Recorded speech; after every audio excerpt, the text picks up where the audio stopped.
खुर्चीवर बसा ना, खुर्चीवर बसा ना.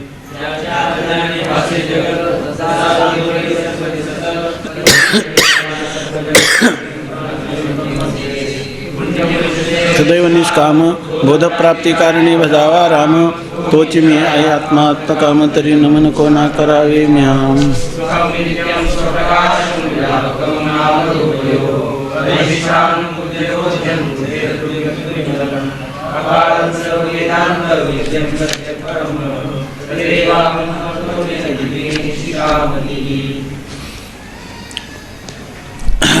शुभ संतती राजाच्या अंतःकरणामध्ये जो एक प्रकारचं संभ्रमित अवस्था झालेली आहे की सर्व सभेतील असणाऱ्या आपापल्या इष्टदेवतेचं उपासना करणाऱ्या पंडितांनी आपलीच देवता श्रेष्ठ आहे, तेव्हा आपण नेमकं उपास्य कोणत्या उपास्याची उपासना करावी असा त्याच्या अंतःकरणामध्ये संशय निर्माण झाला.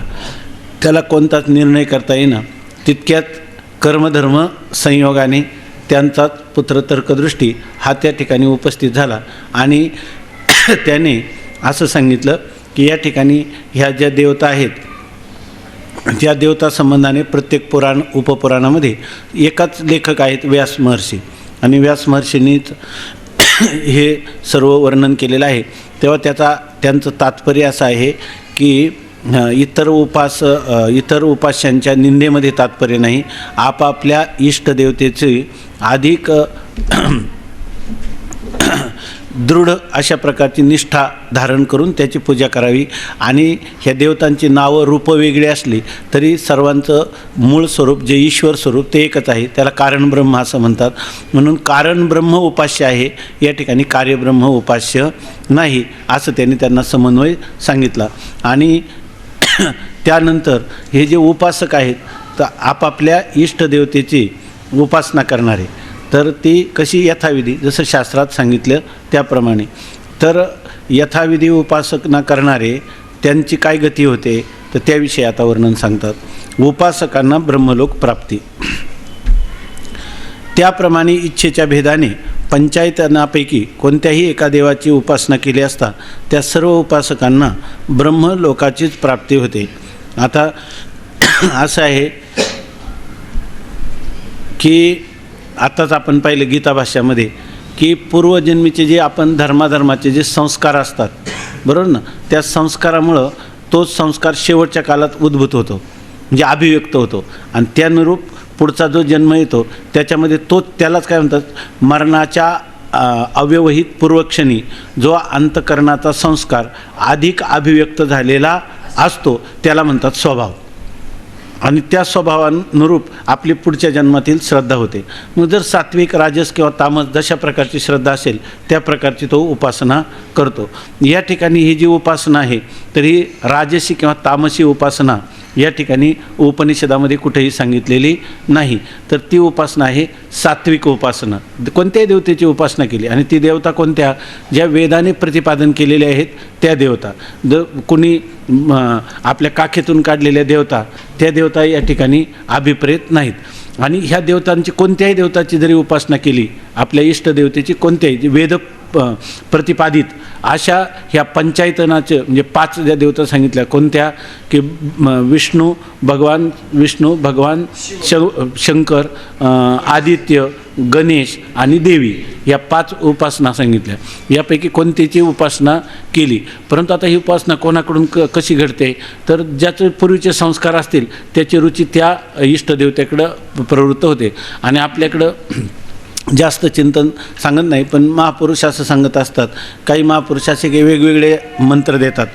कोणाची आवड असते दत्त उपासनेमध्ये आणि आपण त्याला जर देवी उपासनेचा मंत्र सांगितला आणि त्याला तिकडं प्रवृत्त केलं तर होईलही, परंतु त्याची तितकी प्रगती लवकर होत नाही. कारण जितकी आवड आहे, आवडीचा मंत्र सांगितला सोपा. तुकाराम महाराजांना रामकृष्ण हरी विठ्ठल केशव मंत्राची आवडही होती आणि त्या प्रकाराने त्यांना सांगितलं. आपल्या संप्रदायामध्ये आपल्याला सर्व रामकृष्ण हरी किंवा श्री विठ्ठल किंवा जो भगवान श्री विष्णूंचा मंत्र आहे ओम नमो भगवते हे देण्याची जास्त पद्धत आहे. त्याचं कारण काय, इकडं स्वभावानुरूप प्रवृत्ती होते ना, प्रवृत्त झालेले सगळे काय ह्या मंत्राचे किंवा ह्या देवतेच्या उपासनेचे अधिकारी म्हणूनच त्यांची प्रवृत्ती होते. पण ज्याला सार्वत्रिक उपदेश उपदेश करायचा किंवा जगद्गुरू स्थानी जसं जगद्गुरू तुकाराम महाराजांसारखे महात्मे असतात, तर ते त्यांना इतकं त्या शिष्याची भूमिका लक्षात आली तर त्याला कोणत्या प्रकारची उपासना सांगायची त्या देवतेची उपासना ते सांगत असतात. असो तर या ठिकाणी इच्छेच्या भेदाने पंचायतनापैकी, आता इच्छेच्या भेदाने म्हणजे आपल्या पूर्वसंस्कारामुळं आपल्याला इच्छा होते आणि त्या इच्छा झाल्यानंतर त्याला त्याप्रमाणे जर आपण उपासना केली, कोणत्या देवाची केली, पंचायतनापैकी कोणत्याही आपल्या इच्छेनुरूप त्या देवतांची उपासना केली तर सर्व उपासकांना ब्रह्मलोकाचीच प्राप्ती होते. देवी उपासना करो किंवा सूर्याची उपासना करो, सर्वांना ब्रह्मलोकच प्राप्त होतो. तेथे भोग भोगल्यानंतर विदेह मोक्ष प्राप्त होतो आणि तिथं काय करतात, कल्पांतापर्यंत ब्रह्मदेवाचं आयुष्य आहे. मग ते ब्रह्मलोकात काही दिव्य अशा प्रकारच्या भोगाचा उपभोग घेतात आणि कल्पांताच्या वेळेला ब्रह्मदेव जेव्हा मुक्त होतो तेव्हा त्या ठिकाणी ज्ञान होऊनच ते सर्व विदेह कैवल्याला प्राप्त होतात, कोणतं ब्रह्मलोकात राहणारे जीव. आता याच्याविषयी आणखी काही शंका आहे, ते शंका जर आल्या तर विचारा, नाहीतर संस्कृत विचारसागरामध्ये आहेत त्या शंकेचं थोडक्यात सांगतो की जे लोक ब्रह्मलोकातल्या भोगाच्या इच्छेने गेलेले त्यांना पुनरावृत्ती आहे, परंतु जे लोक ज्ञानप्राप्तीचे साधन करत असताना काही प्रतिबंधामुळं त्यांना या जन्मात मुक्त होता आलं नाही तर त्यांनी जे काही अदृष्ट संपादन केले त्याच्या बलावर ते ब्रह्मलोकाला जातात. साधना ज्ञानाचीच करत होते पण ज्ञान होऊन जीवनमुक्त अवस्था प्राप्त झाली नाही आणि त्यामुळे ते विदेह कैवल्याला प्राप्त न होता ब्रह्मलोकाला प्राप्त झाले. ते अशा प्रकारचे जे उपासक आहेत ते कल्पांताच्या वेळेला ब्रह्मदेवाबरोबर मुक्त होतात. त्यांना कोणता मोक्ष मिळतो, विदेह कैवल्य किंवा विदेह मोक्ष प्राप्त होतो. जरी विष्णूच्या उपासनेने वैकुंठ लोकाची प्राप्ती पुराणात सांगितली आहे, ब्रह्मलोकाची सांगितली नाही, तरीही उत्तम उपासक विदेह मुक्तीचेच अधिकारी असतात. म्हणून ते सर्व उपासक देवयान मार्गाने ब्रह्मलोकी जातात. आता सांगलं आपण जर विष्णू पुराणात पाहिलं, पद्मपुराणात पाहिलं तर त्याच्यामध्ये जे विष्णूचे उपासक आहे ते कुठं वैकुंठाला जातात, विष्णुधामाला म्हणजे वैकुंठाला प्राप्त होतात असं सांगितलं, ब्रह्मलोकाला जातात असं सांगितलं नाही. तरीसुद्धा सर्वच्या सर्व हे उपासक कुठं जातात, ब्रह्मलोकालाच जातात. मग आता तुम्हाला वाटेल तिथं सांगितलं आहे ते वैकुंठाला जातात आणि तुम्ही निर्णय करता की सगळे ब्रह्मलोकाला जातात. त्याचं काय होतं ते सांगतात. तो ब्रह्मलोकच विष्णूच्या उपासकास वैकुंठ लोक प्रतीत होतो. ते जातात ब्रह्मलोकालाच, परंतु यांनी आयुष्यभर केलेल्या ज्या उपासनेमुळं जसं वैकुंठाचं स्वरूप त्यांनी ठरवलेलं आहे तर त्या ठिकाणी त्यांनी मरणाच्या वेळेला त्याचा स्वभाव काय होता, वैकुंठाचं चिंतन करत तो देहत्याग केलेला आहे की नाही. अंतकालेच मामेव स्मरण मुक्त्वा कलेवरम यह प्रयाती समद्भावम याती नास्त्यत्र संशया.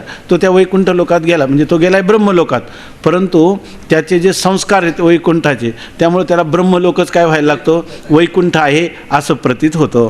आणि आपणासर हे सर्व व्यासांनी हा जो निर्णय आहे हा भगवान व्यासांनी ब्रह्मसूत्रामध्ये एक फलाध्याय म्हणून 4था अध्याय आहे त्याच्यामध्ये हा निर्णय केला. याच्यापेक्षा आपण आपल्या स्वतःच्या बुद्धीनं काही करायचं नाही, कारण व्यासांनी सूत्र कशासाठी केली, वेदाचं जे तात्पर्य आहे ते कुठं कुठं परस्पर विरोधी वाक्य आलेली आहेत. इथं लिहिलं की सगळे उपासक कुठं जातात, ब्रह्मलोकाला. आणि पद्मपुराणात काय सांगितलं, विष्णूचे उपासक वैकुंठाला जातात. विरोध झाला की नाही, मग विरोधाचा परिहार असा केला, आम्ही म्हणतो तेही बरोबर आहे ब्रह्मलोकाला जातात आणि ते म्हणतात तेही बरोबर आहे, आम्ही म्हणतो ते वास्तव आहे ब्रह्मलोकालाच जातात, परंतु त्यांना वैकुंठ धाम त्या ठिकाणी प्रतीतीला येतं. तो ब्रह्मलोकच विष्णूच्या उपासकास वैकुंठ लोक प्रतीत होतो आणि आपणा सर्व लोक चतुर्भुज प्रतीत होतात. तिथं गेल्यावर ब्रह्मलोकाला गेल्यावर त्याला काय वाटतं, मी वैकुंठ धामात आलेलो आहे आणि त्या ठिकाणी असणारे सर्व लोक हे चतुर्भुज आहेत. तुकाराम महाराज नाटामध्ये एक अभंग आहे बघा काय, तिथले सगळे लोक चतुर्भुज नरनारी. हा दुसरं आहे, हा काकड्याच्या अभंगामध्ये, जिकडे पाहे तिकडे चतुर्भुज नरनारी, ओवाळू मी गेले माये गेले द्वारके, जिकडे लाजले गे ना, लाजले गे माये आता कवना ओवाळू, जिकडे पाहे तिकडे चतुर्भुज गोपाळू, असं त्याला दिसतं. याच रीतीने शिवोपासकालाही तोच ब्रह्मलोक कैलासाप्रमाणे प्रतीत होतो आणि आपणासह सर्व लोक त्रिनेत्र प्रतीत होतात. आता एखादा शंकराचा उपासक तोही ब्रह्मलोकाला गेला, पण तिथे गेल्यानंतर त्याला आता चतुर्भुज दिसत नाही. त्रिनेत्र असणारा भस्मवटी रुंडमाळा, हाती त्रिशूळ नेत्री ज्वाळा, असा त्या कैलास लोकामध्ये त्याला सगळा हा लोक कोणता वाटतो? कैलास लोक आहे असं त्याला वाटतं. त्या ठिकाणी त्रिनेत्र भगवान शिवाप्रमाणे सर्वच्या सर्व लोक तिथं निवास करणारे आहेत असं त्याला प्रतीतीला येतं. याप्रमाणे सर्व उपासकांना ब्रह्मलोकच आपल्या उपास्य रूपाने तत्तदाकार प्रतीत होतो. सर्व उपासकांना एकच ब्रह्मलोक आहे, पण आपल्या उपासनेप्रमाणे त्या त्या आकाराचा प्रतीत होतो. कारण असा एक नियम आहे की देवयान मार्गाशिवाय दुसऱ्या मार्गाने जो जातो त्यास पुन्हा संसारात यावे लागते आणि देवयान मार्ग फक्त ब्रह्मलोकासच जातो. तुम्ही असा अर्थ का करता? तर त्याच्याविषयी सांगितलं, त्यांचा जाण्याचा मार्ग कोणता आहे? देवयान मार्ग आहे. तत्र प्रयाता गच्छन्ति ब्रह्म, काय श्लोक आहे? अग्निर्ज्योतिरः शुक्ल षण्मासा उत्तरायणम तत्र प्रयाता गच्छन्ति ब्रह्मविदो जनाः. हे जे लोक आहे ते कुठं जातात? ब्रह्मलोकाला प्राप्त जातात. कोणत्या मार्गाने? देवयान मार्गाने किंवा आर्चिरा मार्गाने. आता मग सगळ्यांना जाण्याचे जर वेगवेगळे मार्ग असतील तर एकच देवयान मार्ग जो आहे तो फक्त ब्रह्मलोकापर्यंतच जातो आणि बाकीचे जे मार्ग आहे तर ते पुनरावर्ती, म्हणजे त्या ठिकाणी काय शुक्लकृष्णे गती हे ते जगता शाश्वते मते एकया यात्यना वृत्ती मन्यया वर्तते पुनः, किंवा धूमो रात्रीस तथा कृष्ण षण्मासा दक्षिणायनम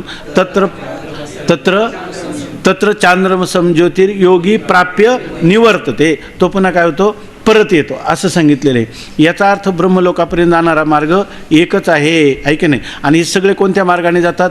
देवयान मार्गाने जातात. आता सर्वच ब्रह्मलोकापर्यंत जातात आणि तिथे गेले तरी आपल्या इष्ट उपास्याप्रमाणे त्यांना सर्व त्या ठिकाणी जे उपास्याचं राहण्याचं धाम, ते जी त्यांनी आयुष्यभर उपासना केली त्या धामाची प्रतीती येते, त्या इष्टाची प्रतीती येते आणि तिथं राहणाऱ्या सर्व लोकांची जणू काही ते इष्टाच्या स्वरूपाप्रमाणेच आहेत असं देवी म्हणा, सूर्य म्हणा, शंकर भगवान किंवा भगवान विष्णू या रूपाने त्यांना प्रतीती येते. आणि जर असं मानलं नाही तर देवयान मार्ग फक्त ब्रह्मलोकासच जातो आणि सगळे जातात कोणत्या मार्गाने? देवयान मार्गाने. त्याचा अर्थ ते सगळे एकाच ठिकाणी जातात, आहे की नाही? म्हणजे याचा अर्थ ते सर्व ब्रह्मलोकातच जातात. म्हणून विदेह मोक्षास योग्य असे उपासक सर्व ब्रह्मलोकासच जातात. त्या ब्रह्मलोकी असा अद्भुत महिमा आहे की उपासकाच्या इच्छेनुसार सर्व सामुग्रीसहित हा ब्रह्मलोकच त्यास प्रतीत होतो. आता ते सांगतात देवयान मार्गाने जे ब्रह्मलोकात जातात ते सर्वच्या सर्व विदेह कैवल्याचे अधिकारी आहेत आणि हे विदेह मोक्षाला योग्य असणारे सगळे उपासक कुठं जातात? ब्रह्मलोकापर्यंतच जातात. आणि ब्रह्मलोकी असा अद्भुत महिमा आहे, ब्रह्मलोकाचा असा एक आश्चर्यकारक महिमा आहे की उपासकाच्या इच्छेनुसार सर्व सामुग्रीसहित हा ब्रह्मलोकच त्यास प्रतीत होतो. उपासकाची जशी इच्छा असेल त्यांना हा ब्रह्मलोकच काय होतो?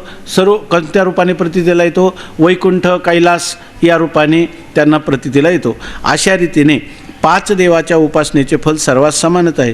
5 देवापैकी कोणत्याही देवताची उपासना केली तर त्याचं फल काय आहे? ब्रह्मलोक प्राप्ती. देवयान मार्गाने होणारी ब्रह्मलोक प्राप्ती हे फल सर्वांचं समानच आहे.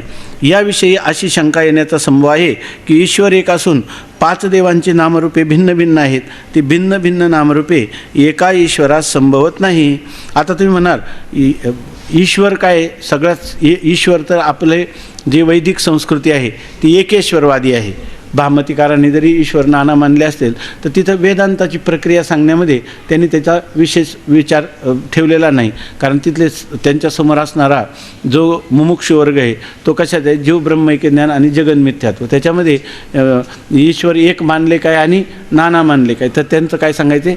ईश्वर भाव जीवभाव सर्व मिथ्याच सांगायचे. असो या ठिकाणी त्यांना असं सांगायचे की हे जे उपासक आहेत ते ब्रह्मलोकाला जातात, परंतु सगळ्यांना काय? एकच ब्रह्मलोक आहे, म्हणजे त्या एकच ईश्वराचा लोक आहे. मग तो ईश्वर जो आहे तो एकच आहे की नाही?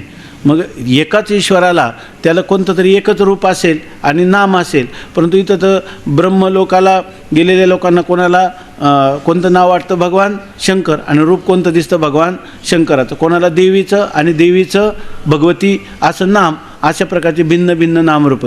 एकाच ईश्वराला भिन्न भिन्न नामरूपं कशी असतील? ज्या अर्थी त्यांना प्रतीती येतात त्या अर्थी एकच असणाऱ्या ईश्वराला भिन्न भिन्न नामरूपाने त्याची प्रतीती येऊ नये, सर्वांना एक रूपानेच त्याची प्रतीती यायला पाहिजे असं त्यांनी सांगितलं. याविषयी अशी शंका येण्याचा संभव आहे की ईश्वर एक असून 5 देवांची नामरूपे भिन्न भिन्न आहेत. देवता तर 5 आहेत आणि प्रत्येकाची नावं आणि प्रत्येकाची रूपं भिन्न आहे, आणि ईश्वर तर एकच आहे. ते भिन्न भिन्न नामरूपे एका ईश्वरात संभवत नाही. एकाच ईश्वराला ही अशी 5 भिन्न भिन्न नावं आणि रूपं संभवनीय नाही, अशी कोणाला कदाचित शंका येईल. आता ह्या शंकेचं निराकरण जर पुढं सांगितलं की लगेच होईल, पण कोणाला होईल? ज्यांना वेदांताचे संस्कार चांगल्या रीतीनं आत्तापर्यंत झालेले आहेत त्यांना, नाही तर बाकी त्यांची शंका निवृत्त होणार नाही. आपली मात्र सगळ्यांची होईल. कसे? याचे समाधान असे की वास्तविक नामरूप परमेश्वराच्या ठिकाणी नाही, परंतु मंदबुद्धी पुरुषांना रूपरहित परमात्म्याच्या ठिकाणी उपासनेकरता कल्पित नामरूप शास्त्राने सांगितलेले आहे. वास्तविक आहे परमात्म्याला नावही नाही आणि रूपही नाही. नाही रंग नाही रूप नाही वर्ण छाया, निर्गुण निराकार तुही रघुराया, जाकी रही भावना जैशी, प्रभू मूर्त दिखई तिन तैशी. त्या परमात्म्याच्या त्याला नावही नाही आणि रूपही नाही. पण मंदबुद्धी पुरुषांना नामरूपाची कल्पना केल्याशिवाय त्या परमात्म्याची उपासना करणं शक्यच नाही. म्हणून दयाघन अशा श्रुतीमातेनं किंवा शास्त्राने किंवा संतांनी त्याला आला नावा रूपा आणि तुका म्हणे झाला सोपा. काय? आणयला रूपा बळे आणि करुणी खळे हरिदासी. आणि लोकांना तरण्यासाठी त्या एकाच परमात्म्याला हजारो नावं झाली. विष्णू सहस्र नावातली नावं 1000सुद्धा देवाला पुरत नाही. त्याच्याऐवजी पुन्हा विठोबा, विठ्ठल, पांडुरंग किती नावं पुन्हा वेगळी संतांनी दिलेली आहेत. म्हणून सांगतात मंदबुद्धी पुरुषांना नामरूपरहित परमात्म्याच्या ठिकाणी उपासनेकरता कल्पित नामरूप शास्त्राने सांगितलेले आहे. याचा अर्थ परमात्म्याला नावरूप आहे हे सांगण्याचं तात्पर्य नाही, उपासनेसाठी सांगितलेलं आहे. आणि उपासना कशी होत असते? शास्त्रवचनावर श्रद्धा ठेवून आग्रहाने, पुन्हा त्याच्या संस्काराने सुसंस्कृत अंतकरण. मग त्यांना तिथे गेल्यावर त्याची प्रतीती येईल का नाही त्याप्रमाणे. आणि तरी परमात्म्याला मग खरंच नावरूप असलं पाहिजे का? नाव रूप नसलं तरी यांना मंदबुद्धी का म्हणायचं? ज्या अर्थी तत्त्वज्ञान त्यांना करून घेता आलं नाही, म्हणून त्या ठिकाणी त्यांच्यासाठी उपासनेची शास्त्राने काय केलेली योजना केलेली आहे. परमात्म्याची नावरूप भिन्न एकाला कशी आला असतील का? परमात्म्याला नावरूपच नाही, मग कशी काय दिसतील, कशी काय प्रतीतीला येतात? तर ज्याची जशी भावना आहे त्याप्रमाणे त्याला तशी प्रतीती येते आणि येऊ शकते. हे वर्म लक्षात म्हणजे मंदबुद्धी पुरुषांना नामरूपरहित परमात्म्याच्या ठिकाणी उपासनेकरिता कल्पित नामरूप शास्त्राने सांगितले आहे. हे वर्म लक्षात ठेवले म्हणजे पुराण वाक्यांचा विरोध निवृत्त होतो. आता पुराणातले किती विरोधी वाक्य असले तर आपल्याला काय वाटेल का? नाही, देवी लोकच श्रेष्ठ आहे, मनुष्य देवीचा उपासक देवी लोकाला जातो, देवीची उपासना करूनच भगवान शंकर विष्णू हे जीव आहेत ते मुक्त झाले, देवीच्या कृपेने झाले, असं कोणी कितीही सांगितलं. आता 18 पुराण वाचले तर आपली बुद्धी गोंधळून जाईल का? त्या ठिकाणी संशयास्पद होईल का? होणार नाही. केवळ यांचा निश्चलदासजीने असे काही परिच्छेद टाकले की जर आपण फक्त हे थोडं समजून घेतलं तर आपल्याला आता 18 पुराणांची भीती वाटेल का? काही नाही. कोणत्या पुराण काही सांगू द्या, सांगितलं आहे कोणी? व्यासांनीच सांगितलेलं आहे की नाही. आणि सांगण्याचा उद्देश काय? ज्या पुराणात ज्या देवतेचं महत्त्व सांगतील ते कोणतं आहे? कारण ब्रह्म आहे की नाही. आणि ज्याची निंदा करतील ते कोण आहे? कार्यब्रह्म निकृष्टच आहे की नाही. मग त्याची उपासना केली तर त्याची निंदा केली तर काय बिघडलं कुठं? आहे की नाही. आणि पुन्हा ते निंदा करण्यात तात्पर्य का आपल्या उपास्याचं स्तुती करण्यात तात्पर्य का उपास्याची उपासना लोकांनी करावी म्हणून? मग देवाला किती 1000 नावं जरी दिली तरी त्या नावाबद्दल तरी आग्रह आहे का? मंदबुद्धी पुरुषांना उपासनेसाठी हे सर्व केलेलं आहे. आणि हे वर्म लक्षात ठेवले म्हणजे पुराण वाक्यांचा विरोध निवृत्त होतो. पुराण वाक्यातील विरोधाचे मुख्य समाधान. आता पुराण वाक्यातील जे विरोध आहेत ते म्हणजे काही विरोधी वचन आहेत त्यांचं समाधान सांगतात. शिवाय पुराणातील प्रतीत होणाऱ्या विरोधाचे मुख्य समाधान असे आहे की विष्णू, शिव, गणेश, देवी आणि सूर्य ही जशी नामे आहेत ती सर्व कारण ब्रह्माची आणि कार्यब्रह्माची आहेत. आता विष्णू, शिव, गणेश ही जी नावं आहेत, ही केवळ कारण ब्रह्माची नावं आहेत का? कार्यब्रह्माची पण नावं आहेत. जसे माया विशिष्ट कारण ब्रह्म आहे आणि हिरण्यगर्भ त्याचे कार्य आहे, पण हिरण्यगर्भासही ब्रह्म म्हणतात. आता कारण ब्रह्मालाही कधीकधी ब्रह्म असं म्हणतात आणि कार्यब्रह्मालाही ब्रह्म असं म्हणतात. जसे आता उदाहरण देतात, म्हणजे आता आपल्याला हे शास्त्राचं चिंतन झालेलं आहे म्हणून त्यांनी उदाहरण कसं देतात. उदाहरण हे थोडंसं आपल्याला वेदांताला अनुसरून असं सांगतात. जसे माया विशिष्ट कारण ब्रह्म आहे, आपलं पहिलं कोण आहे? माया विशिष्ट कारण ब्रह्म म्हणजे ईश्वर आहे की नाही, माया उपाधी. नंतर त्याच्यामध्ये त्याला काय लागलेलं आहे? कारण माया रूपी म्हणजे त्याला काय म्हणतो, मायारूपी कारण ब्रह्माची काय लागलेली आहे? आपलं माया ह्या कार्यब्रह्माची काय लागलेली आहे? कार्यब्रह्म म्हणायचं ना, नाही, माया हे ज्याला विशेषण लागलेलं आहे असं जे ब्रह्म आहे त्याला काय म्हणतो? माया विशिष्ट ब्रह्म. त्याला दुसरं नाव काय आहे? ईश्वर आहे की नाही. ते अगोदरचं तत्व आहे की नाही, बीजरूप कोण आहे? माया विशिष्ट चैतन्य किंवा माया विशिष्ट ब्रह्म अर्थात ईश्वर. आणि नंतर त्याच्यापासून काय, म्हणजे हे झालं मूळ किंवा हे झालं बीज आहे की नाही. आणि त्याच्यापासूनच पुढं काय होतं? हिरण्यगर्भ होतो. म्हणजे हिरण्यगर्भ काय झालं? कार्यरूप झालं. हिरण्यगर्भ म्हणजे कोणतं? समष्टी सूक्ष्म कारण अभिमानी. समष्टी सूक्ष्म कारण अभिमानी त्याला काय म्हणतात? आपलं समष्टी सूक्ष्म अभिमानी त्याला काय म्हणतो आपण? हिरण्यगर्भ. आणि समष्टी कारण शरीराभिमानी त्याला काय म्हणतो? ईश्वर. त्याला त्या ठिकाणी काय म्हणतात? कारण ब्रह्म. बरोबर की नाही? कारण ब्रह्म ते काय माया विशिष्ट ब्रह्माला कारण ब्रह्म म्हणतात की नाही. आणि त्याच्यापासून जो हिरण्यगर्भ आहे पुढचा तो कोण आहे? समष्टी सूक्ष्म अभिमानी, समष्टी सूक्ष्म शरीराभिमानी त्याला काय म्हणतात? कार्यब्रह्म. पण दोन्ही काय म्हणतात? जसे माया विशिष्ट कारण ब्रह्म आहे आणि हिरण्यगर्भ त्याचं कार्य आहे की नाही? आहे, परंतु त्या हिरण्यगर्भासही ब्रह्म म्हणतात. त्याचप्रमाणे कारण ब्रह्मास विष्णू, शिव, गणेश, देवी आणि सूर्यादी पदे बोधन करतात. हे जसं तिथं आहे ना, कोणाचं? माया विशिष्ट ब्रह्म आणि हिरण्यगर्भ, एक आहे कार्य आणि एक आहे कारण. तर त्याला दोन्ही जरी एक कार्यकारण असलं तरी याला काय म्हणतात? ब्रह्म. पण कोणतं ब्रह्म? कार्यब्रह्म. आणि ईश्वराला कोणतं ब्रह्म म्हणतात? आणि ईश्वरा ह्या कारण ब्रह्माचं कार्य कोण आहे? हिरण्यगर्भ रूप असणारं कार्यब्रह्म आहे की नाही. त्याचप्रमाणे कारण ब्रह्मास विष्णू, शिव, गणेश, देवी इत्यादी सूर्यादी पदे बोधन करतात. आम्ही जेव्हा उपासना सांगतो त्या देवतांची, तेव्हा हे देवी, गणेश किंवा सूर्य, शंकर, विष्णू ही कशाचे बोधन करणारी पदे आहेत? कारण ब्रह्माचं बोधन करणारे आहेत. तशीच ती पदे कार्यब्रह्माचंही बोधन करतात. ती ब्रह्म काय करतात? एक आहे कार्यब्रह्म आणि दुसरं कोणतं ब्रह्म आहे? कारण ब्रह्म.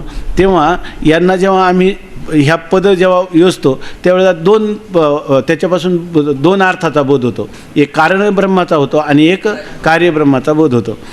त्याचप्रमाणे 5 पदांचे जे नारायण, नीलकंठ, हिरंब, शक्ती व भानू इत्यादी जे अनंत पर्याय आहेत ते सर्व प्रसंगानुरूप कारण ब्रह्माचे व कार्यब्रह्माचे बोधन करतात. आता तुम्ही नारायण, नीलकंठ म्हणजे भगवान शंकर, हिरंब म्हणजे गणपती, शक्ती देवी आणि भानू म्हणजे सूर्य हे जे अनंत पर्याय आहेत ते त्या एकदा तुम्ही गणपती म्हटलं का, गणपती 2 प्रकारचा, ईश्वर स्वरूप असणारा कारण ब्रह्म ऐके नाही आणि हिरण्यगर्भ स्वरूप असणारा कार्यब्रह्म, असं तिथे पण आपल्याला अर्थ घेता येईल ऐकी नाही सगळ्या ठिकाणी. कारण मूळ कोण आहे? ईश्वर. आणि त्याला म्हणतात कारण ब्रह्म. मग हे गणपती जरी म्हणला तर एक गणपती कोणता आहे? कारण ब्रह्म. आणि दुसरा गणपती कोण आहे? कार्यब्रह्म. मग कारण ब्रह्म श्रेष्ठ असतं का कार्यब्रह्म श्रेष्ठ असतं? कारण श्रेष्ठ असतं का कार्य श्रेष्ठ असतं? आहे की नाही? बरोबर आहे की नाही? मग कोणतंही घेतलं का 2 लक्षात घ्यायचे. गणपती जरी म्हटलं तर गणपतीचं एक स्वरूप कोणतं आहे? माया विशिष्ट ब्रह्म. आणि दुसरं एक त्याचं कार्य असणारं कोण आहे?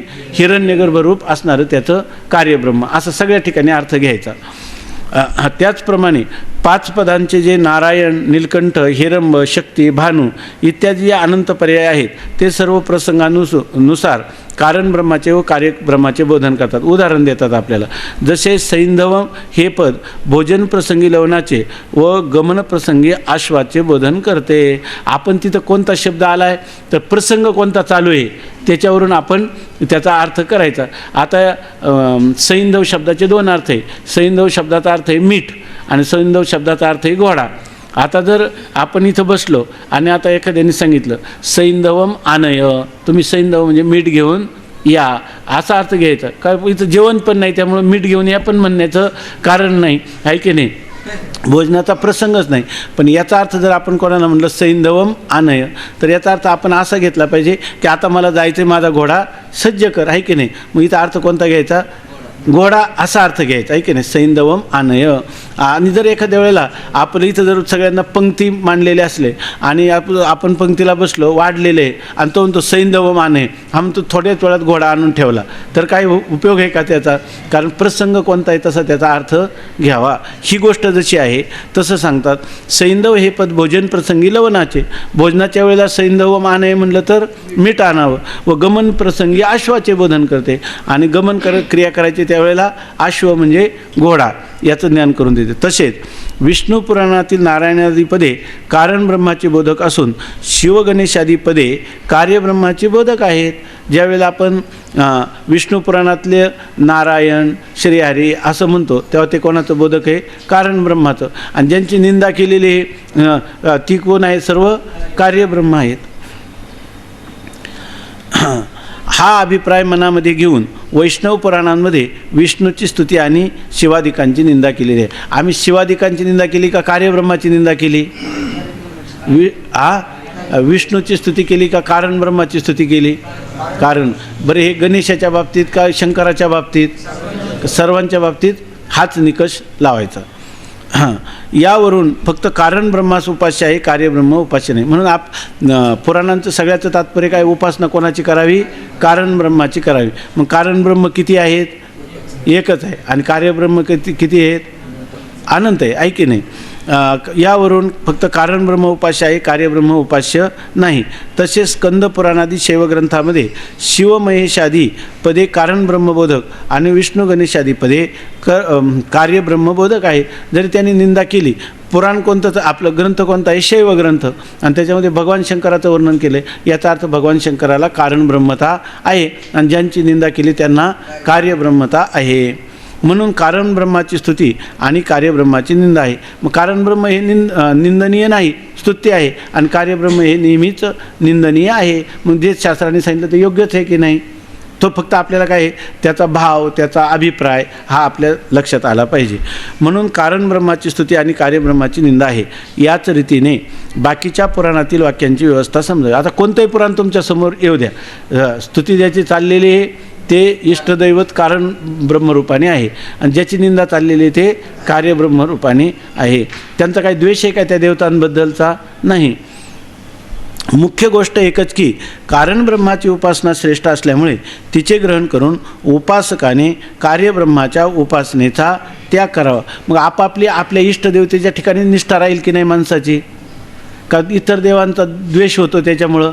द्वेष होण्याचं कारण नाही. कोणत्याही मनुष्याने आपली आनंदनिष्ठा त्या आपल्या इष्ट उपास्याच्या ठिकाणी ठेवावी, असाच त्याचा अर्थ होतो. आणि कार्यब्रह्म सदाच काय आहे, निंदनीय आहे. आता जो भगवान विष्णू आहे, मायाविशिष्ट परमात्मा, या रूपाने जर तुम्ही ईश्वर रूपाने त्याचं ग्रहण केलं तर त्याच वेळेला त्याचं जे कार्यब्रह्म असणारं हिरण्यगर्भ स्वरूप ते सुद्धा निकृष्टच मानता की नाही? मग त्या कार्यब्रह्माच्या ठिकाणी इतरही आहेत. म्हणजे कार्यब्रह्माला तुम्ही कायमच निकृष्टच मानायचं आणि कारण ब्रह्माला सर्वात उत्कृष्ट मानून तेच आपलं उपास्य म्हणून त्याची पूजा करायची. म्हणून एखादा मग काही लोक म्हणतात हे फार कट्टरताच या ठिकाणी अपेक्षित आहे, अनन्य निष्ठाच अपेक्षित आहे की जरी हे आकाश वर पडो जाये ब्रह्मागोळ भंगा जाय, आकाश वर पडो पाहे ब्रह्मागोळ भंगा जाये, वडवा नळ त्रिभुवन खाये परिमी तुझाची अंकी लागा विठोबा न करी अनिकांचा पांगिला. तो गंधमादन जो वानर आहे तो म्हणतो, रावण म्हणतो तुला मारून टाकील, मेलो तरी राम, फक्त तो रावणाचा म्हणतो, काय म्हणतो मी रामाचाच आहे की नाही.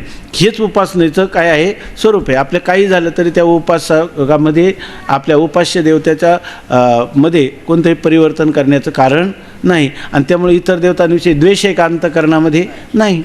उलट त्याच देवतेची जेव्हा कृपा होते तेव्हा आपल्याला सर्वच्या सर्व काय आहे, कालच सांगितलं ना, येथे कार्य उभा रामा मनमोहन मेघश्यामा. त्याला सर्वच ठिकाणी आपल्या इष्टदेवतेची काय व्हायला लागते, प्रतीती. ब्रह्मलोकाला गेल्यानंतर जर आपला वैकुंठ लोक शिवलोक प्रतीत होतो आणि भगवान शंकर प्रतीत होतात, तर इथले जीव तरी काय आहेत, ज्याची अनन्यनिष्ठा आहे त्याच्या दृष्टीनं सर्व काय अनन्यनिष्ठा आहे ना. अनन्य म्हणजे अन्याचा परित्याग केला, म्हणजे जिथं पाहतो तिथं काय पाहतो आपलं, कहा पळगडा गुरु देखे आनेला देखा तो सब वही नाही घ्याला. त्या गोपिकांनी निष्ठा कोणाच्या ठिकाणी ठेवली होती, भगवंताच्या. मग त्यांना दुसऱ्या ठिकाणी काय दिसायला लागलं, दुसरे सामान्य लोक तुच्छ आहेत असं दिसायला लागले का परमात्मा रूप दिसायला लागले, सगळं परमात्मा रूप.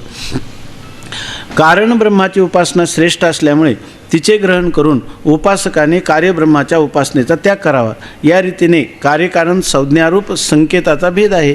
या ठिकाणी फक्त संकेता, एकाला म्हणायचं कार्य आणि एकाला म्हणायचं कारण, एवढा संकेत किंवा खून एवढेच फक्त त्याच्यामध्ये भेद आहे. उपादेय किंवा हे अर्थाचा भेद नाही. याच्यामध्ये फक्त संज्ञा, कार्यब्रह्म आणि कारणब्रह्म. परमात्मा तत्वता कार्य पण नाही आणि कारणही नाही. मग हा फक्त काय, हे संकेत आहे. या ठिकाणी जो परमात्म्याचं वास्तव स्वरूप आहे तो उपादेय किंवा हे अर्थाचा भेद नाही. असं त्याचा भेद नाही होत की आपण ज्या कार्यब्रह्माची उपासना करतो तर त्या ठिकाणी आमक्याचं ग्रहण करावं आणि आमक्याचा त्याग. उपादेय म्हणजे ग्रहण करण्यास योग्य आहे. या ठिकाणी आमकाच परमात्मा मी जे स्वरूप ठरवलेले आहे तेच स्वीकारण्यास योग्य आहे आणि ज्याची निंदा केली ते त्याचा त्याग केला पाहिजे, ते त्यागाला योग्य असा भाव या ठिकाणी सांगायचा आहे का, नाही. उपादेय किंवा हे अर्थाचा भेद नाही, संकेताचा भेद आहे फक्त. म्हणजे संकेताचा भेद आहे म्हणजे याला नारायण म्हटलं, याला शंकर म्हटलं, एवढा संकेताचा भेद आहे. याच्यामध्ये ग्रहण किंवा त्याग या अर्थाचा भेद नाही. फक्त आपल्या उपास्याच्या ठिकाणी आपल्या अनन्यनिष्ठा ठेवून उपासना करावी एवढंच सांगायचं. घ्यायचं आहे काही असं नाही, कारण ते कारण ब्रह्म हे आहेच आहे त्या ठिकाणी. त्याचं उपादेय नाही किंवा त्याग या अर्थाचा त्याच्यामध्ये कोणत्याही प्रकारचा भेद नाही. उपादेय किंवा हे अर्थाचा, उपादेय म्हणजे ग्रहण करण्याला योग्य आणि हे म्हणजे त्याग करण्यास योग्य, अशा अर्थाचा त्या कारण ब्रह्मस्वरूपाच्या ठिकाणी कोणताही भेद नाही, फक्त त्याचा संकेत आहे. एकच की कारण ब्रह्माची काय, यावरून हे लक्षात येईल की सर्व पुराणांमध्ये फक्त कारण ब्रह्माचीच उपासना सांगितली असल्यामुळे पुराणांचा आपापसात विरोध नाही. आता कोणत्याही पुराणाचा कोणाची विरोध नाही, कारण सर्व पुराणांनी कोणाची उपासना सांगितली, कारण ब्रह्माची. जरी चतुर्भुज, त्रिनेत्र, वक्रतुंड, अष्टभुजादी मूर्ती मायेचा परिणाम आणि चैतन्याच्या विवर्त आहेत म्हणून कार्य आहेत आणि त्यांचीच उपासना सांगितली आहे, तरीही त्या चतुर्भुजादी मूर्तीचे मायाविशिष्ट ब्रह्मच कारण असून ते एकच आहे, त्यात भेद नाही. आता त्याच्यामध्ये जर आपण पुराणामध्ये पाहिलं तर कुठं चतुर्भुज अशा भगवान विष्णूचं, कुठं त्रिनेत्र अशा भगवान शंकराचं, वक्रतुंड अशा गणेशाचं, अष्टभुजादी देवीचं, हे सगळं जर पाहिलं तर त्यांच्या काय सांगितलेलं आहे, प्रत्येकाचं नामरूप सांगितलेलं नाही. मग त्यांच्या ज्या मूर्ती आहेत त्या कशा सांगितलेल्या आहेत, चतुर्भुज, त्रिनेत्र असे सांगितलेले. परंतु हे जे त्याचं रूप आहे हे कोणतं रूप आहे, हे सगळं मायेचा परिणाम आहे की नाही, कारण नामरूप हे सगळं काय आहे, मायेचा परिणाम आहे. तेव्हा अष्टभुजादी मूर्ती मायेचा परिणाम आहेत. पण केवळ आतापर्यंत शिकलो आपण, हे केवळ मायेचा परिणाम आहे, स्वतंत्र मायेचा परिणाम आहे का चैतन्यावर विवर्त आहे, चैतन्याचा विवर्त आणि मायेचा परिणाम आहेत म्हणून कार्य आहेत. मग ह्या ज्या देवतांच्या ज्या मूर्ती आहेत तर ह्या मूर्तीसुद्धा मायेचाच परिणाम आहे की नाही आणि चैतन्याचा विवर्त आहे की नाही. म्हणून तुकाराम महाराज म्हणतात परमात्म्याकडे दिसतो हा तैसा नव्हे, जो दिसतो तेवढाच परमात्मा नाही तर सर्व दिशा व्यापक. हे स्वरूप जर आपल्या लक्षात आलं की जर भगवंताचं जे स्वरूप चतुर्भुज, त्रिनेत्र की जरी आपल्याला कथन केलेलं असलं पण हा सगळा मायेचा परिणाम आणि चैतन्याचा विवर्त आहेत आणि त्यांचीच उपासना सांगितलेली आहे.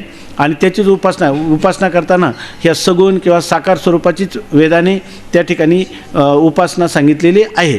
असं जरी असलं तरीही त्या चतुर्भुजादी मूर्तीचे मायाविशिष्ट ब्रह्मच कारण असून ते एकच आहे. तरीसुद्धा ह्या ज्या चतुर्भुज मूर्ती आहेत, बरोबर ना, मूर्ती आहेत त्या मायेचा परिणाम आणि चैतन्याचं विवर्त आहेत. हे जरी खरं असलं तरी त्याच्यामध्ये हे जे चतुर्भुजादी मूर्ती ज्या आहेत त्या कोण आहेत, त्यांचं कारण कोण आहे, तुमचं कारण ब्रह्माची उपासना करताना म्हणजे ते मायाविशिष्ट ब्रह्म हेच त्या चतुर्भुजादी मूर्तीचं काय आहे, कारण आहे. आणि ते चतुर्भुजादी मूर्तीचं मायाविशिष्ट ब्रह्म एक नाना आहेत, एकच आहे. म्हणजे जरी कोणत्या आपण लिहितो ना, सर्व देव नमस्कारः केशवम प्रतिगच्छति, कोणत्याही देवतेला केलेला नमस्कार हा परमात्म्यापर्यंत जातो, कारण कारण ब्रह्म एकच आहे. आणि त्या देवतेची जे आपण उपासना करतो ती कोणत्या रूपाने करतो, कारण ब्रह्माच्या रूपानेच करतो. म्हणून काय ते सुभाषित आहे, आकाशात पतितम तोयम यथा गच्छति सागरम, आकाशातून पडलेलं पाणी कुठं जातं, सगळं सागराला. तसं आपण केलेल्या कोणत्याही देवतेची उपासना ही कुठं जाते, मायाविशिष्ट कारण ब्रह्मालाच प्राप्त होते.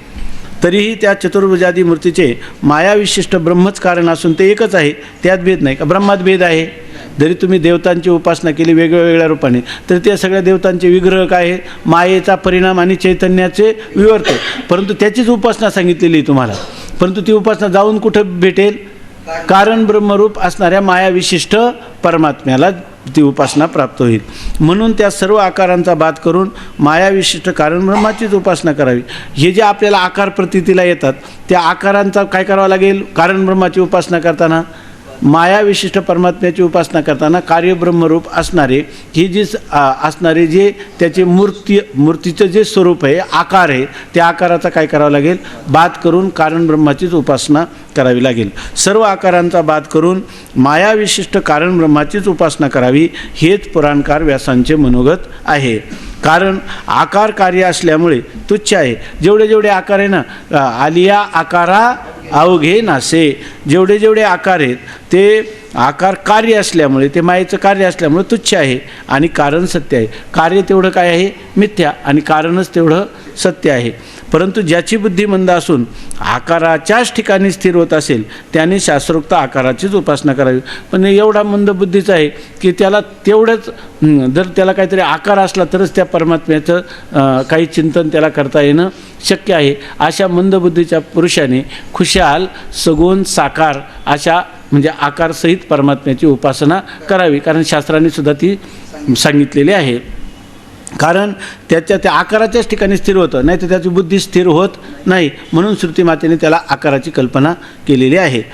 परंतु ज्याची बुद्धी मंद असून आकाराच्याच ठिकाणी स्थिर होत असेल, त्याने शास्त्रोक्त आकाराचीच उपासना करावी. त्या साकार उपासनेपासून त्याची बुद्धी स्थिर होईल. आपण म्हणतो ना, उपासनेने बुद्धी स्थिर होते आणि कर्माने बुद्धी काय होते? शुद्ध होते. कारण एकाच आकाराची पुन्हा पुन्हा जर उपासना केली तर त्यामुळे बुद्धीला काय होतं? स्थैर्य प्राप्त होतं. म्हणून ह्या साकाराची देखील उपासना सांगितलेली आहे. त्याने शास्त्रोक्त आकाराचीच उपासना करावी. त्या साकार उपासनेपासून त्याची बुद्धी स्थिर होऊन कारण ब्रह्माच्या उपासनेमध्ये बुद्धीची स्थिती होईल. हळूहळू त्या साकाराची उपासना केली की मग पुढं जाऊन तो काय होईल? कारण ब्रह्मामध्ये स्थिर होईल. आपण ज्ञानेश्वरीमध्ये 11व्या अध्यायाचं चिंतन करताना बराच प्रयत्न केला होता. तर त्याच्यामध्ये अर्जुनाला भगवंताने विश्वरूप दाखवलं, आहे की नाही? विश्वरूप दाखवलं तर अर्जुन काय म्हणतो? हे विश्वरूप आटोपून घे आणि मला तुझी चतुर्भुज मूर्तीच दाखव. आणि भगवंताने दाखवल्यानंतर तो म्हणतो की आताशी मी कुठंतरी जागेवर आलो, मला आता बरं वाटलं. पण भगवंताला ते आवडलं नाही. भगवंताने सांगितलं की तुला ह्या ज्या सगुण साकार परिच्छिन्न रूपातून त्याच्यापेक्षा व्यापक अशा सगुण निराकार स्वरूपामध्ये किंवा सगुण साकार स्वरूपामध्ये मी नेऊन पुढं सगुण निराकार आणि निर्गुण निराकारमध्ये न्यायचं तुला. या रीतीनं मी उपदेश करायला लागलो आणि तुझ्यावर कोणाला न दाखवलेलं हे विश्वरूप दाखवलं. तर तूच या ठिकाणी नुसता तुझ्या चतुर्भुज मूर्तीचा त्याग करून हे सर्व विश्वरूप मी आहे असं तुला मी दिव्यदृष्टी दाखवायला गेलो तर तो म्हणतो जापानी जापानी आपुले अस्ताव्यस्त. हे अस्ताव्यस्त रूप मला नको. मला कोण दाखव? तुझं ते सगुण सावळं स्वरूप दाखव चतुर्भुज रूपाने. काय हे नेन. तर भगवान त्याला म्हणतात की हे माझं मनोगत तुला हे नेनशीच गावंडिया, तुला हे कसं कळत नाही माझं काय मनोगत आहे? मी तुला परिच्छिन्नातून काढून व्यापक अनुभूतीकडे न्यायला पाहतो आणि तू मात्र म्हणतो की मला हेच रूप दाखव. याचं कारण काय? ते म्हणतात हे नेनशीच गावंडिया. काय आता काय कोपो धनंजया, तुझ्यावर काय आता रागावं का काय करावं? कारण का अंग सांडून छाया आलिंगितोशी मा, तू शरीराचा त्याग करून छायेलाच आलिंगन दिल्यासारखं करतो. या रीतीनं पाहिलं तर या ठिकाणी कारण ब्रह्माच्या उपासनेमध्ये बुद्धीची स्थिती होईल. हळूहळू जर आपण हे केलं तर कार्यब्रह्माचे कारण ब्रह्माच्या उपासनेमध्ये आपली बुद्धी हळूहळू स्थिर होईल म्हणजे व्हावी. म्हणजे कारण ब्रह्माचीच उपासना करावी कार्यब्रह्माकडं. आता कोणताही जरी भगवंताचा विग्रह असला तर तो मूर्तीरूप आहे, आकार रूप आहे की नाही? आकार आहे ऐसा देव वदवावी वाणी, नाही ऐसा मनी अनुभवा. कार्यरूपाने परमात्माच आहे असं आपण म्हणावं, पण खरा परमात्मा काय आहे? नाही, कार्यरूपाने नाही, परिच्छिन्न नाही, तर तो कसा आहे? व्यापक आहे. तो आत्मरूप आहे, ब्रह्मरूप आत्मा हेच त्याचं वास्तव स्वरूप आहे. ऐसा मनी अनुभवावा, असा मनी अनुभवावा असं सांगतात. आता यानंतर कारण ब्रह्माच्या उपासनेचा प्रकार सांगतात. उपासकाला पृथ्वीका सर्व व्यापक चैतन्याची अनुभूती ही एक जे चैतन्य हं. आणि जर प्रथमतः जर सर्व व्यापक चैतन्याचा अनुभूती येणार असेल त्याला आणि नंतर बुद्धी जर त्या उपासनेची जर हे होत असेल स्थिर होत असेल तर मग आद्य ज्ञान झाल्याच्या नंतरचा विस्तार सर्व व्यापक चैतन्य का सर्व व्यापक चैतन्याचा अनुभूती आल्याच्या नंतर त्या चैतन्याची अनुभूती नाही हे बरोबर आहे. तर असं नाही, जर व्यापक चैतन्याच्या अनुभूतीसाठी आपण निर्गुणाचे भेटी आलो सगुणासंगे तव झालो प्रसंगे गुणातीत. सगुणाचा आश्रय घेऊन निर्गुणापर्यंत जाता येईल. आता निर्गुणाचा आश्रय केलेले लोकसुद्धा सगुणात येतात. त्याचं कारण असं आहे की तो जो परमात्मा आहे, हे जे त्याच्या भागवतामध्ये बराच विषय, आत्मा रामाश्च मुनयः निर्ग्रंथापिरुक्रमे कुर्वन्ति अहितु किं भक्तिम इथं भूत गुणो हरिही. जर कोणी निर्गुणाच्या व्यापक बोधाला प्राप्त झाले, मी आता चाललेलं ठीक आहे ना, तुमच्या शंकेचं उत्तर पहा. तर एखादा महात्मा असा असतो की तो निर्गुणामध्ये रमलेला असतो. तर मग आता निर्गुणामध्ये रमल्यावर त्याला काही प्राप्ती करायची का सगुणाची, साधन म्हणून काय आवश्यक आहे का त्याला, तरीसुद्धा तो सगुणाच्या भक्तीकडं प्रवृत्त होतो. याचं साधारण कारण सांगितलं जातं ते असं की लोक कल्याणासाठी, लोकांना आदर्श द्यावा, लोकांना सगुण भक्तीचं महत्त्व वाढावं, सगळ्या लोकांना निर्गुणाचं ज्ञान होत नाही हे कारण सांगितलं जातं. पण शुकाचार्यांनी भागवतामध्ये जे कारण सांगितलं ते याच्यापेक्षा फार विशेष सांगितलं. कारण शुकमुनी निर्विकल्प समाधीला प्राप्त झाले होते, ग्रंथीभेद झाला होता, आत्मस्वरूपामध्ये रममान होते, त्यांना वडिलांचं सुद्धा ऐकलं नाही, निरंजनामध्ये गेले, अशा प्रकारचं त्यांचं जीवनचरित्र आहे. आणि त्यांनी कृष्ण परमात्म्याच्या चरित्रावर किती लुब्ध झाले. तसे जे आत्म्यामध्ये रममान होणारे मननशील असे मुनी, ज्यांचा ग्रंथीभेद झालेला आहे, असे लोकसुद्धा परमात्म्याकडं आकर्षित होऊन भक्ती करतात. त्याला काय, पण ते त्यांची भक्ती कोणती असते, अहैतुकी भक्ती असते.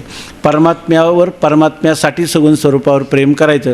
कारण निर्गुणाला प्राप्त झालेल्या पुरुषाच्या अंतकरणात तर आता तो सर्व एकरूपच सगळ्याला अनुभवतं.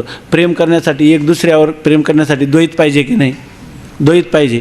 पण द्वैत सत्य असून सुख देईल का दुःख देईल, ते कल्पित असलं पाहिजे आणि वास्तव अद्वैत असलं पाहिजे. मग अशासाठी कल्पितम द्वैतम अद्वैतातपी सुंदरम या न्यायाने ज्ञानीपुरुष देखील पुन्हा या सगुण साकार अशा परिच्छिन्न रूपाची जाणून आणि कुठल्याही प्रकारचं त्याच्यापासून प्राप्तव्य त्यांना इप्सित नसताना देखील भक्ती करत असल्याचे दिसतात.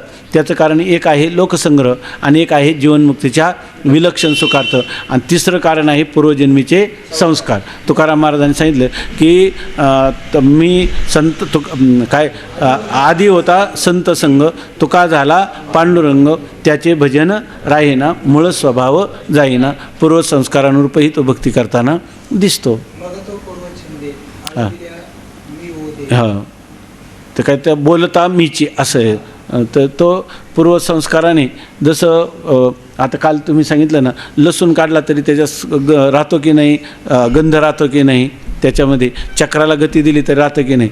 ज्या पूर्वसंस्काराने भक्तीच्या द्वारा तो तत्त्वज्ञानापर्यंत आला, ते संस्कार त्याच्यामध्ये असल्यामुळं त्याच्याकडून अहेतुकी अशी भक्ती पुन्हाही घडत राहते पूर्वसंस्कारानुरूप. हे एक त्याला उत्तर देता येईल. म्हणजे पूर्वसंस्कारानुरूप करतो किंवा जगताच्या मार्गदर्शक म्हणून करतो किंवा निर्हेतुकी अशा प्रकारची भक्ती करतो. किंवा त्याच्याही पुढं त्याने असं लिहिलं का देवाला आहे ना, सगुण देवाला आहे ना, सगुण देवाला वाटतं की याला माझ्याकडं आकर्षित करावं, आहे की नाही. आपल्या याच्यामध्ये हा देवाला त्याच्याशिवाय करमत नाही. म्हणून भगवानच काय करतो, अशा प्रकारचं त्याच्या ठिकाणी असणारं जे वैराग्य आहे ना, त्याला जगातलं कोणतंच नामरूप मोहित करू शकत नाही. म्हणून भगवान असं दिव्य अलौकिक नाव आणि रूप धारण करतो का तो लगेच म्हणायला लागतो, माझ्या मनीची आवडी पंढरपुरा नेहीन गुढी. याचं कारण आहे ज्ञानोबरायांचं मन आकर्षित करण्यासाठी भगवान त्या ठिकाणी अशा प्रकारचं स्वरूप धारण करतो का ते सुद्धा म्हणायला लागतात, पहिलं तोगे काहू कोकत आहे घनु वाजे गुणगुणा. ही सगळी भगवंताची काय आहे, अलौकिक असं लीला आहे भगवंताची. हां, तथा परमहंसानाम मुनीनाम चामलात्मनाम भक्तियोग विधानार्थम कथम पश्चिम. ही श्रेय कधीतरी मला वाटतं सांगितलं असेल आपल्या वर्षभरात याचे चिंतन. पुंडलिक वरदा हरिविठ्ठल श्री ज्ञानदेव तुकाराम ज्ञानेश्वर महाराज की जय. आता उद्या 9 वाजता पाठ आहे, सकाळी नाही, बरोबर ना, उद्या सकाळी 9 वाजता. ज्ञानदेव तुकाराम ज्ञानदेव तुकाराम ज्ञानदेव तुकाराम ज्ञानदेव तुकाराम ज्ञानदेव